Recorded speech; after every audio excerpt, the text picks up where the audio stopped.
So really, you need to watch this video about being proactive with I do. safety. I need to take some advice from this.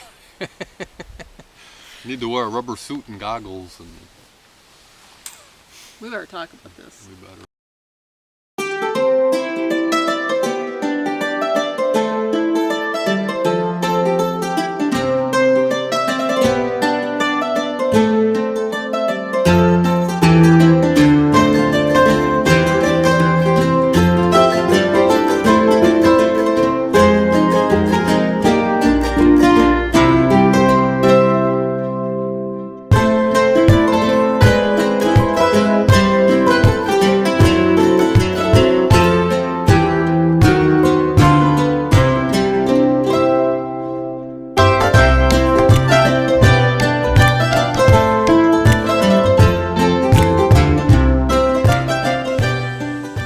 Safety on the homestead. I think that's safety is something you have to be proactive in.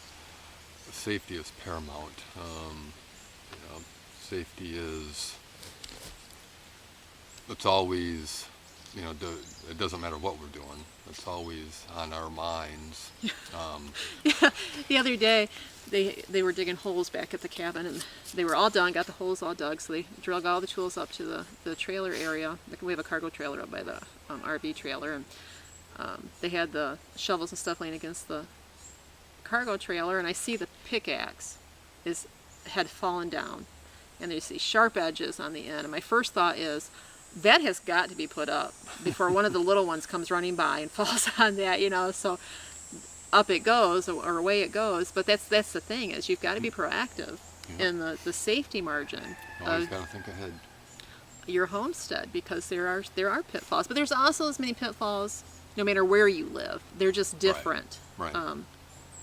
Whether you cook with and heat with wood, or whether you cook and heat with gas. I mean, it's just a different set of safety. Yeah, or gas, you get fumes. With stove you get smoke, or wood stove you get smoke. So it's just, no matter where you are, you've got to be proactive in it. I don't know that it's any more hazardous homesteading.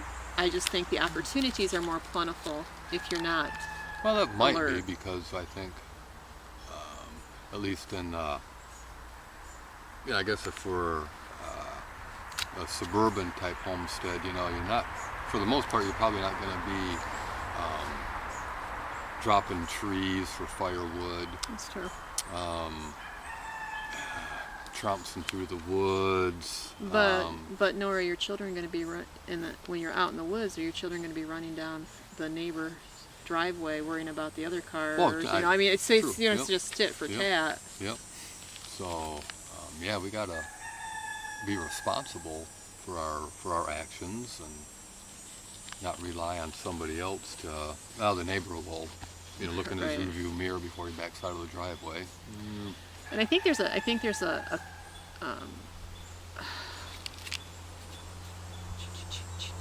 one of those. I think that safety on certain aspects, certain safety, or on certain tools and safety crossover. We were just discussing the importance of good quality tools. But like, for an example, your chimneys on your cook stoves. I've seen people skimp on those before. Yeah. And it's frightening, because you want to make sure that your home is protected, that your family's protected, and that it costs more to have a good chimney. If you don't have one of the masonry chimneys already, if you've got to put up the stainless steel, those stainless steel chimneys are extremely expensive, but well worth it. Installed properly. Yes. Oh, yes. A friend of mine was doing some remodeling on his house, and he had I believe he had a wood stove, and it had been taken out. But he's doing some remodeling, and he tore where the wood stove went through the wall. He tore the paneling or wallboard or whatever. The wood stove went through the wall, or the chimney? Or the chimney, went through the wall. And he got the drywall down, insulation out, and he's just, oh my goodness. It was all the framing was all charred. It was like one more fire, his house would have caught on fire, and one more fire in the stove, So it was, he didn't, I don't believe he installed it, but the thimble didn't have a thimble, or it was not installed properly, or whatever the case, you know. Just the point is, when he got the wall covering off and he saw the studs in the walls and stuff, and they were all charred from the wood stove, From you the know, years just of use, yeah. whoa. So say, you know, safety and Safety, yeah. And something like that you can't see happening because it's enclosed, you know. So, being proactive. you know, you know, when we're out back, you know, cutting trees, you know, we're always careful and mindful where everybody's at, what they're doing, you know. Last thing we want to do is drop a tree on, you know, one of our boys or myself. Thank you. I appreciate that. Or you know, splitting firewood or whatever, digging the holes for the cabin, you know, keeping the holes covered so that the little ones aren't allowed back here without supervision, but they are little ones. And then, you know, I know they won't come back here by themselves, but they are little ones, so we keep the holes covered. And we keep a close eye on them. You know? Yeah, you So- just really have to be, we can't emphasize enough, homesteading and children proactive and safety. Even when you don't have children, you know, I've seen a lot of foolish things done by adults just by themselves, and you wonder, wow, how did you live to be so old already? Ouch. Things happen. I mean, things happen. Sometimes things just happen, but to What? set a situation up that is unsafe for it to happen, I think Yeah. Yeah. that's just not wisdom right there, and it's scary. Yeah, and I think some of that's just, you know, we don't want to take responsibility for our actions. You know, let somebody else take care of it. But anyway, it's now around the fire up at the RV, the little ones. The campfire. Not the yes. fire in the RV. Right. No fires in the RV. And like around the campfire up at the RV, the little ones have their boundaries. They can't come within so many feet of that fire. You know, we keep it cleaned up. We keep debris out of there and stuff. You know, tripping hazards or whatever like that. But they still have their boundaries, and Right. you know, they respect that, and they, you know, follow instructions.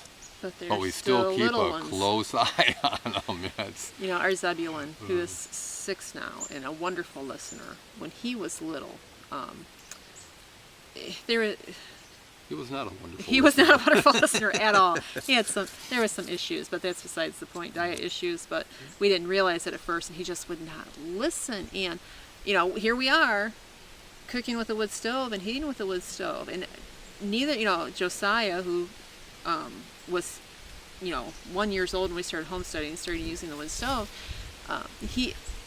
he was a wonderful listener, never went near the stove and stuff. So we just expected number 3 was going to be like number 1 and 2. Well, that wasn't the case. And we had to barricade with, I made some gates. And from some fireplace grates. fireplace grates, and I had to make miniature fences. Yep. To keep him from the Yeah. stoves, because he would not listen. Yeah.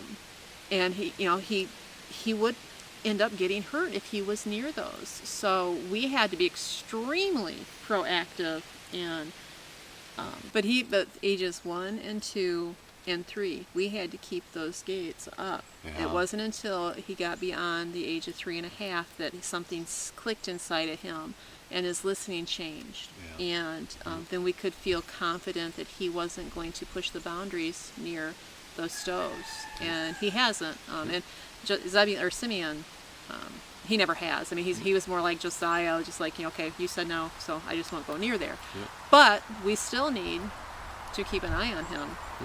Yep. just Oh, for absolutely. safety purposes. Yep.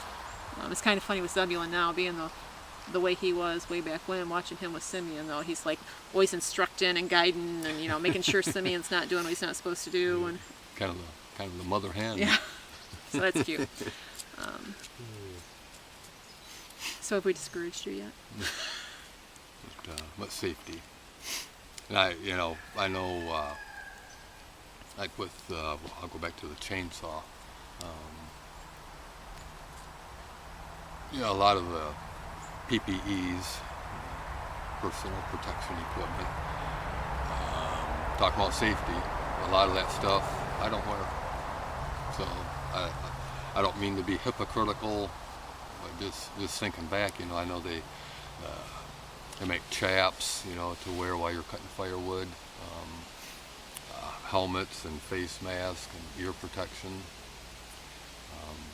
I should wear that stuff as much as all of us use not you, but as much as we are around the chainsaw and stuff like that, we probably should wear some of that equipment. Probably. I think we've videoed a little bit of felling trees and stuff, and sometimes I wear safety glasses, sometimes I don't. So I guess I'm not being very Consistent. proactive, am I? That's my own Sometimes. foolishness. But, it is what it is.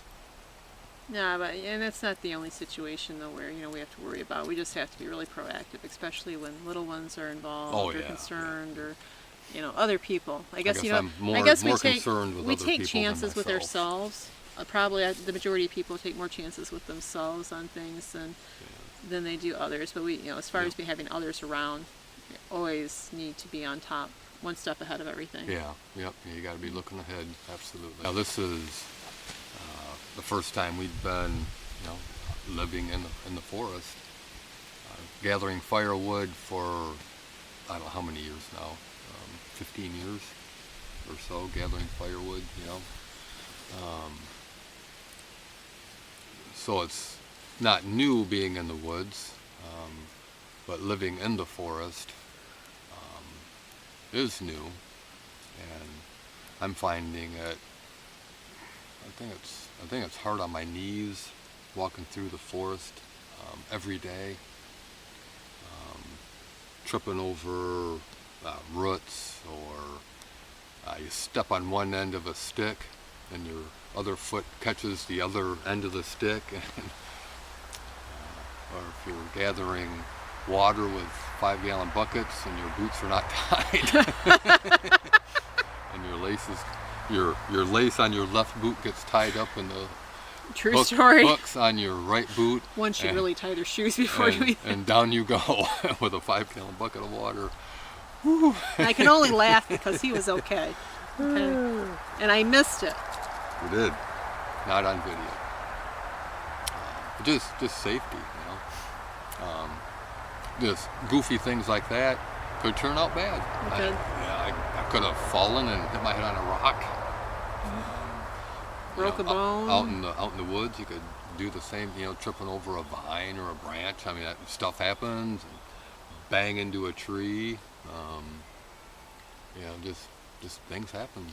So really, you need to watch this video about being proactive with I do. safety. I need to take some advice from this.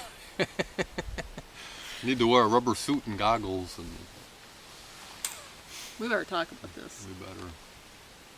you better talk. I better listen. About time. But anyway, I don't know if this is really video worthy or not. It was fun talking about. Yeah. Hopefully it didn't discourage anyone. But those are a few things, honestly, to think about when you're either beginning your homestead or thinking about homesteading. Little money for bloopers and decent tools and safety. Yep. All that stuff kind of goes hand in hand, I think. All right. Well, thanks for watching. God bless. See you next time. Bye.